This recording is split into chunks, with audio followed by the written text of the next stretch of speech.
Donc je voulais vous présenter Jean-Michel. Jean-Michel est comme nous horticulteur à Locunolé, c'est du côté de Quimperlé. Il cultive que des plantes vivaces. Et par contre, il ne fait pas comme nous, il ne vend pas directement aux particuliers, il va vendre à des gens comme nous. Donc nous on apprécie ces vivaces.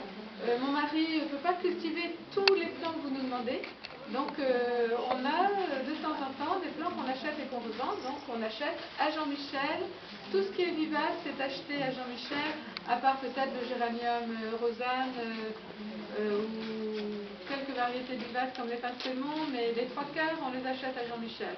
Donc il est comme nous, il cultive sous serre froide, il ne chauffe pas, il aère beaucoup. Et il est comme nous en zéro phytosanitaire aussi. Donc l'intérêt d'avoir Jean-Michel sous la main aujourd'hui, c'est qu'il connaît les vivaces du début jusqu'à la fin. Il sait exactement ce qu'une vivace va donner. Donc je vais le laisser faire un peu la présentation de l'animation des vivaces à floraison d'automne. Après son animation, il parlera aussi de la manière dont on les plante et de la période de plantation. Donc là, tu peux monter sur les phrases, Michel. Non, ça ira. Je suis trop loin de mon texte. Bonjour d'abord, donc je vous laisse vous installer.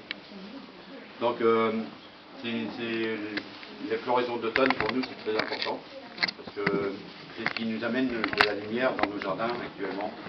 Parce qu'on se rend compte que les jours sont courts et s'il n'y a rien qui nous attire, on a tendance à oublier un peu son jardin. On rentre à la maison, il pleut, il fait froid. Donc voilà, donc agréer son jardin, c'est par ses fleurs justement. Ça peut être les fleurs, les feuillages aussi, parce que énormément de plantes changent de couleur. Donc c'est très intéressant. Ça nous permet de continuer l'été surtout et de ne pas laisser son jardin vide. Voilà. Alors en floraison d'automne, on a énormément de couleurs encore. C'est une façon de mettre de la plante dans ces massifs où souvent on n'a plus rien. On va bientôt avoir des feuilles caduques qui vont tomber. Donc on amène du volume et de la couleur. Voilà un petit peu le principe et pourquoi on plante des plantes à floraison tardive. Voilà. Donc il y a énormément de vivaces qui vont rentrer dans les massifs et c'est dans la vivace surtout qu'on va retrouver des fleurs à cette époque. Les arbustes ont fini de fleurir, il reste encore un peu de penstémon. Après on va avoir des floraisons d'hiver, mais on n'a pas énormément de choses actuellement. Donc voilà. Donc on peut partir sur un principe aussi, c'est que toutes ces fleurs-là, si vous allez dans votre jardin, vous pouvez aussi en faire des bouquets. Donc on fait rentrer un petit peu le jardin dans la maison à une période où justement on est beaucoup plus dans la maison. Voilà. Donc on peut parler de différentes plantes, hein, comme les lystécafres. Ça c'est vraiment la floraison actuelle. C'est une plante qui va fleurir jusqu'à peu près fin novembre. C'est quand même des floraisons assez longues. Ce n'est pas très court. On va retrouver comme ce style de plante qui est la sauge, qui fleurit milieu d'été, mais qui va continuer aussi à fleurir encore au moins pendant 1 mois et demi, 2 mois. Les floraisons d'automne vont à peu près jusqu'aux premières grosses gelées. C'est à peu près ça. Hein. Voilà. Alors après c'est un cheveu variétal, hein, donc on a aussi les feuillages qui nous apportent de la couleur. C'est des plantes qui peuvent supporter aussi les bacs et les gros pots. Comme ça on peut aussi venir les mettre près de la maison. On peut avoir énormément de plantations en jardinière, en grosse jardinière, et ça nous permet justement d'avoir tout de suite son jardin à portée de la main. Et d'avoir de la fleur maintenant et encore plusieurs mois. Donc après c'est tout un choix de plantes, que ce soit de la plante à feuillage, que ce soit des coloris panachés. Les coloris panachés amènent beaucoup de lumière. Donc dès qu'il y a un reflet de soleil ou chose comme ça, on a tout de suite de la lumière dans son jardin. On voit bien les tons roses sont pastels, mais ils se voient très bien parce que les jours sont gris, donc ça ressort. Voilà un petit peu le principe des plantes utilisables pour l'automne. Pour l'automne, bien sûr, qu'ils vont passer aussi une partie du temps aussi dans le jardin toute l'année, hein, parce que la vivace, se changent pas, quoi. Elle évolue, mais elle ne se change pas. Donc il y a cette partie vivace, cette partie arbustive, qui va donner un peu de structure aussi. Et on a du fleurissement d'époque. On revient sur on va voir les pensées. Alors les pensées, ça ne gêne pas. Il y a toutes les coloris. Et l'avantage, c'est que c'est une floraison très très longue. Ça commence maintenant. Et vous en avez jusqu'à au moins mars-avril en floraison. Surtout la petite. La petite, hein. La grosse, c'est plus grosse, elle est plus belle. Mais quand c'est très froid, elle arrête de fleurir. Ouais, mais elle reprend après. Elle reprend après. La petite, elle craint ni la pluie ni le froid. Donc c'est facilement jusqu'en mai. Hein. Ouais, voilà. Et alors ces plantes peuvent aussi venir garnir la base des poux. Parce que si on met une plante assez haute, on revient garnir en ayant de la fleur. Donc ça peut être c'est un complément de beauté dans les jardinières. C'est un peu comme ça que moi je le vois. Donc qu'est-ce que je peux encore vous dire? Donc toutes ces plantes-là, on peut les planter maintenant. C'est la meilleure époque pour planter, c'est quand même l'automne. En plantant maintenant, on gagne une année de culture par rapport à un mois d'avril-mai. Quand on plante une plante, que ce soit un arbuste, une vivace, une bisannuelle, en plantant maintenant, on gagne carrément une année d'enracinement, ce qui est énorme. C'est une plante qui est plantée trop tard, va rester dans son volume de peau, va faire très peu de radicelles, alors que là, ça va, même si la plante disparaît l'hiver, elle continue à raciner. Et on gagne en volume de plante, quand ça redémarre au printemps, on gagne facilement une année. Une année en 3 mois d'hiver. Il y a 20 ou 30 ans, les gens plantaient les vivaces à l'automne. Et puis, on en parlait ce matin avec Jean-Michel, les pépiniéristes ont commencé à cultiver en pot. Donc du coup, les gens, petit à petit, ont commencé à planter la pépinière n'importe quand dans l'année, puisque en pot, en conteneur, on plante toute l'année. Nous, on trouve que c'est quand même mieux de planter à l'automne. Et ce qui fait que maintenant, ici au Jardin de Valgan, pour 10 vivaces vendues à l'automne, on en vend 100 au printemps. Hein, c'est énorme. Alors que quand vous plantez au printemps, il faudra attendre plus d'un an, oui, facilement. Presque une année. Oui, une année avant que le plant soit intéressant. Que là, si vous plantez à l'automne, votre plant sera beau dès le premier printemps. Et bon, bien sûr, vous venez ici pour fleurir votre automne, pour avoir des idées. Si vous allez sur de la vivace sera jolie, mais c'est tout, et elle sera exceptionnellement belle à l'automne prochain. Donc il faut toujours anticiper. Donc n'hésitez pas à planter toutes les vivaces à l'automne, pas que les vivaces qui sont en fleurs, que votre main va aller sur la vivace qui sera jolie en fleurs, mais en fait, si vous voulez une belle vivace pour l'automne prochain, il faut aussi acheter des vivaces qui ne sont pas en fleurs, c'est pas grave. Hein. Je dirais même aussi pour le printemps prochain, les planter maintenant, c'est beaucoup mieux. De toute façon, l'automne, c'est toujours mieux. On en discutait un petit peu. On a encore énormément de chaleur dans le sol. Chose qu'après l'hiver, avant que le sol se réchauffe, il faut attendre quelquefois longtemps. Donc là, il y a de l'humidité, il y a de la chaleur. Il y a tout ce qu'il voilà, faut. Il y a tout ce qu'il faut. Il y a le choix. Donc, voilà. Donc on disait la floraison, donc acheter des plantes en fleurs, c'est bien parce qu'on voit la fleur. C'est une impulsion, c'est vrai que quand on voit une fleur, on a le goût, on l'achète, mais quelquefois en verre, c'est aussi bien. C'est ce qu'on disait, on ne vend plus comme avant les hostas l'hiver parce qu'on n'a pas de feuillage. Et pourtant, c'est quand il n'y a pas de feuillage qu'il faut les planter. Voilà, ils souffrent moins. Mais on ne plante pas parce qu'on se dit, à moins de mettre un petit tuteur pour le repérer, mais on n'a pas envie d'aller planter quelque chose qui ne sort pas du sol. C'est dommage, mais c'est un petit peu notre problème. Hein. Donc le but des animations, c'est aussi de vous inciter à aller vers des actions plus intelligentes en fait. Hein. C'est un cycle naturel. C'est ça. Il faut garder le rythme parce que c'est un cycle naturel. La plante, même quand elle n'a pas de feuillage, elle fait des racines. On a l'impression qu'elle est en arrêt végétatif. Bien sûr, elle n'a pas de chlorophylle, donc elle ne va pas pousser, les branches ne vont pas pousser, mais le système racinaire continue.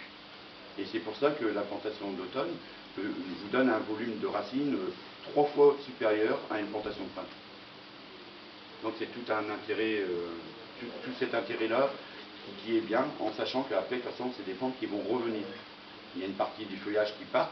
On va citer des exemples comme le tricertis. Voilà. Bon, ça, c'est une plante qui va monter à 60 cm. qui est très jolie par sa coloration, la forme de sa fleur aussi. Ça fait des superbes touffes d'à peu près 40 cm sur 70 de haut. Mis en association avec un beau feuillage, les fleurs vont ressortir. Et cette plante-là, il va rester vraiment que le démarrage pendant l'hiver. Et après, par contre, c'est l'année prochaine, une plante comme ça va être 5-6 fois plus grosse et plus haute. Donc il ne faut pas avoir peur de se dire, c'est pas parce qu'elles disparaissent qu'elles meurent. Elles reviennent, d'une façon ou d'une autre, elles reviennent. On a ce style de plantes, on a les choroxys qui disparaissent aussi en partie. Hein. Donc ce sont des superbes, ce sont des fleurs de ton rouge, donc qui ressortent aussi très bien. Ou jaune. Ou jaune, voilà, il y a d'autres variétés. Donc ça, ce sont des choroxys. Qu'est-ce qu'on a d'autre comme floraison typique? Ce sont les sédums que vous avez ici, là, les sédums Ersproy. Alors, ils ont un double avantage. D'abord, ils deviennent assez hauts, parce que ça fait des tiges à peu près de 40 cm, et ça tient très très bien en fleurs. On les fait sécher à l'ombre, et après, vous pouvez faire des super bouquets. C'est des fleurs qui font à peu près 15-20 cm de diamètre. Donc, il n'y a pas que... Il y a la partie jardin, qui va faire beau, et à un moment donné, il y a aussi la partie, donc comme je disais, on peut en faire des super bouquets et ramener le jardin dans la maison. Donc il y a toute cette partie d'hiver aussi qui devient intéressante. Alors après, bien sûr, on va tomber dans les fleurs classiques comme les astères que vous connaissez. Hein. Donc là, c'est une variété qui ne prend pas l'oïdium. C'est une plante qui monte à 80 cm, la fleur est très fine. C'est magnifique, c'est une boule de fleurs. Par contre, par rapport aux grands astères, celui-là, on ne fera pas de bouquet avec.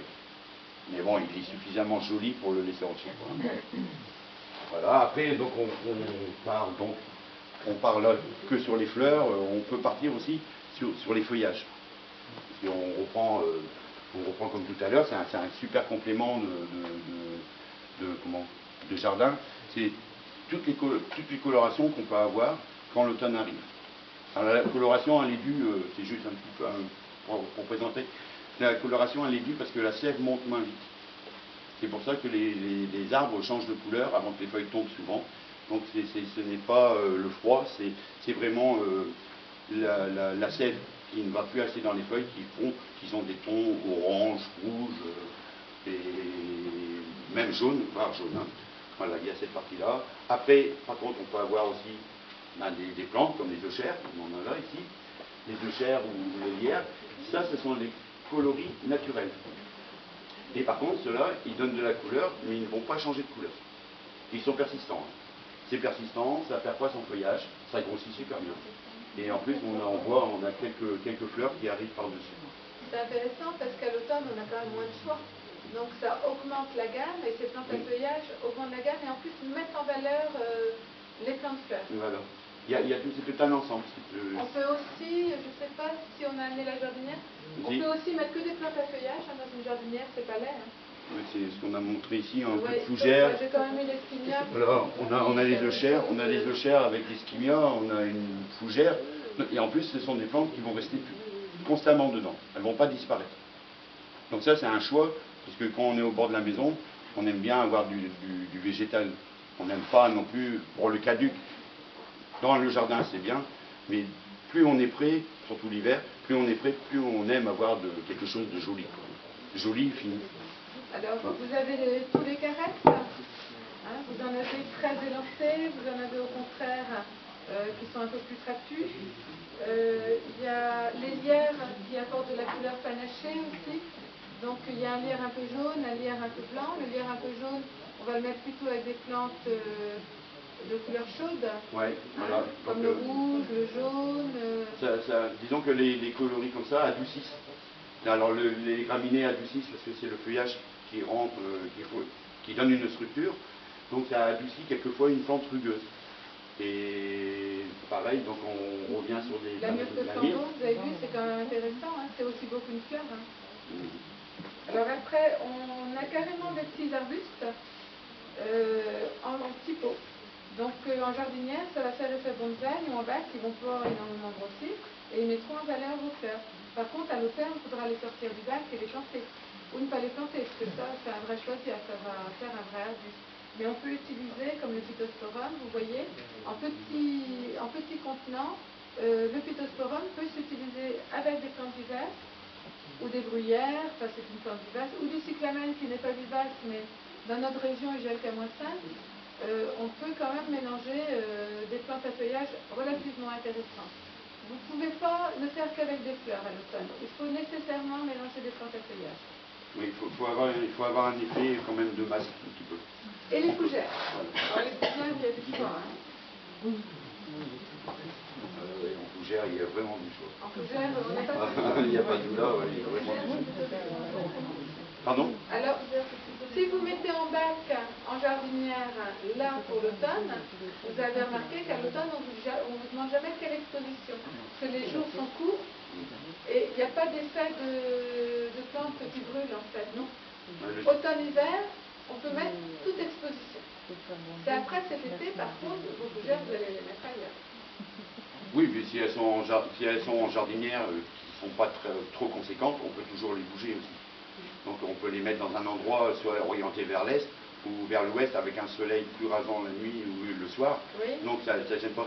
Les plantes d'ombre, c'est surtout le soleil, on va dire, le zénith, quoi, quand le soleil est bien. Voilà. L'été, quand il est bien haut. Ici, on a une petite masse nuageuse quand même. Ouais. Bon, cette année, ouais, à mon avis, il n'y a pas beaucoup de plantes qu'on voulait avec le soleil. On en a retrouvé des noyers, peut-être. Voilà, donc, c'est pas un trop gros problème. Hein, mais en plus, la jardinière évolue. Si vous voulez changer, vous changez une plante, vous mettez une plante en fleurs pour accompagner un cyclamen, par exemple, qui a des fleuries. Il y a assez de fleurs, quand même, bisannuelles surtout, qui fleurissent longtemps et qu'on peut mettre un peu tout le temps. Quoi. Donc les changer ou les replanter dans le jardin quand elles sont fanées et remettre quelque chose de plus propre, voire après de l'annuel pour passer l'été, etc. Alors, par contre, on était parti un petit peu sur les pots. Quand vous plantez en pot, il ne faut pas mettre que de la terre végétale, donc il faut avoir un lit drainant hein, et mélanger surtout du terreau et une partie d'engrais. On va parler organique parce que ça libère plus lentement et il y a moins de risque de brûlure. Un engrais chimique peut brûler. Hein. Donc là, on ne faut pas oublier de toujours apporter un petit peu de terreau d'engrais à chaque plantation. C'est pas la peine d'être excessif non plus, parce qu'il ne faut pas que ça brûle, que ça grandisse trop, qu'on fasse de la salade avec de la fleur, mais il y en faut. Et pour vos pots aussi, l'idéal c'est d'avoir un couvert. C'est-à-dire que vous allez planter, ça va évaporer, donc vous allez devoir arroser souvent. Par contre, si vous mettez en surfaçage de quelque chose comme de la cosse de sarrasin sur 3 cm au moins, ça évite l'évaporation. Et en plus, ça empêche l'herbe. Donc ça vous permet aussi d'avoir un arrosage tous les 3-4 jours au lieu d'arroser quelquefois tous les jours. Alors en pleine terre, par contre, la cosse de sarrasin, il faut mettre 6-8 cm. En pleine terre oui. En pleine terre, par contre, il faut mettre une sacrée dose. Et l'intérêt, c'est que ça va amener de la matière organique et ça va aussi protéger de très gros froids. L'année dernière, à Séné, on a eu -12. Ça a duré 8 jours. N'empêche qu'il a fait -12 pendant 8 jours. Alors, peut-être pas à Séné au Poulsan entre 4 murs, hein, mais ici, un peu au vent, un peu sur le terre, on a eu -12 quand même. Hein. -12, il y a des plantes qui ont du mal à s'en remettre. Hein. Nous on est la production, on est dans les terres, on est au-dessus de Quimperlé, entre Quimperlé et le Flaouet. Donc les hivers, nous, -6, -7, on les a tout le temps. Oui. On a tout le temps, de plus en plus, on a une couverture de neige. Hein, là, on a eu quand même 3 ans de suite 15 cm de neige. Et la dernière fois, ça a duré 3 semaines. Et vous voyez, les plantes, elles n'ont pas bougé. Elles ne sont pas à l'abri, elles sont naturelles. Hein. Donc voilà, c'est vraiment de la vivace. Hein. C'est des plantes assez costauds. Enfin, tout ce qui est présenté là, en général, ce sont des plantes qui sont très costauds. Sauf, comme tu disais, le cyclamen à -5. Mais le cyclamen amène de la lumière. Voilà. Par contre, c'est super coloré. Même le feuillage est beau. Quoi. Si vous mettez ça en jardinière, s'il fait -12 du jour, vous rentrez la jardinière. Et le cyclamen refleurit l'année d'après ou il est mort? Ah non, s'il ne gèle pas, il refleurit l'année d'après. Moi j'ai ma belle-mère, je lui offre un cyclamen tous les ans, c'est 25 ans, elle a plus de 25 cyclamens chez elle. Il faut avoir envie. Hein, en étant à l'extérieur. Elle les met à l'extérieur et elle les rentre en véranda quand l'hiver est trop... Ah oui. Ouais, il faut les hiverner quoi. Il faut les hiverner. Voilà. Bah, autrement, si vous en faites moi je voudrais que tu parles de la croissance des plantes parce que vous serrez trop quoi, vos plantes. Donc je crois que tu parles de ça. Ah oui,